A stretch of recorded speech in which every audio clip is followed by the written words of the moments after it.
কান্না থামা, চোখের জলটা মোছ, শান্ত হ। কার জন্য কাঁদছিস? এত অভিমান কষ্ট পুষে রেখে কি হবে বল? হয়েছে তো, জলটা আর পড়তে দিস না, সোজা হয়ে দাঁড়া। একা লাগছে? নিজেকে সবচাইতে একাকী মানুষ মনে হচ্ছে? এদিকে আয়, আকাশের দিকে তাকা। দেখ পূর্ণিমার চাঁদ কি সুন্দর চকচক করছে। আকাশে তো ওই একটা চাঁদ, চাঁদটাও তো একা রে, তবুও তো প্রতিদিন ওর কাজটা নিয়ম করেই করে।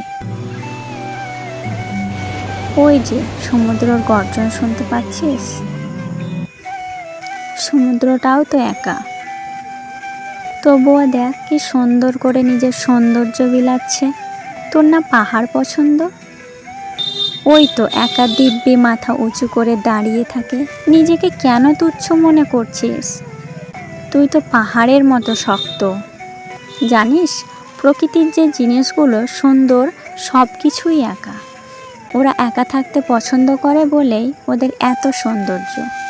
ওই যে চাঁদ, পাহাড়, সূর্য, সমুদ্র সবাই তো নিজ নিজ জায়গায় ভীষণভাবে একা।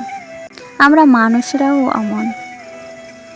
তোর সবাইকে দেখে মনে হতেই পারে কাছের মানুষগুলো কত আপন, কিন্তু না, আমরা কেউ কারো না। আমরা সবাই নিজ নিজ জায়গা থেকেই একা, ভীষণ সুন্দরভাবে একা। তাই বলে কি হাল ছেড়ে দিতে হয় বল? মনটা একটু শক্ত কর। পুরনো সব স্মৃতিকে দূরে ঠেলে আমি, তুই, আমরা সবাই তো বেঁচে আছি। দেখ, বয়স এবং সময়ের সাথে সব কিছুই পাল্টায়। সময় যত সামনে আগায় আমরা তত একা হয়ে যাই। এটা মেনে নিতে হবেই রে, কারণ এটাই তো জীবন।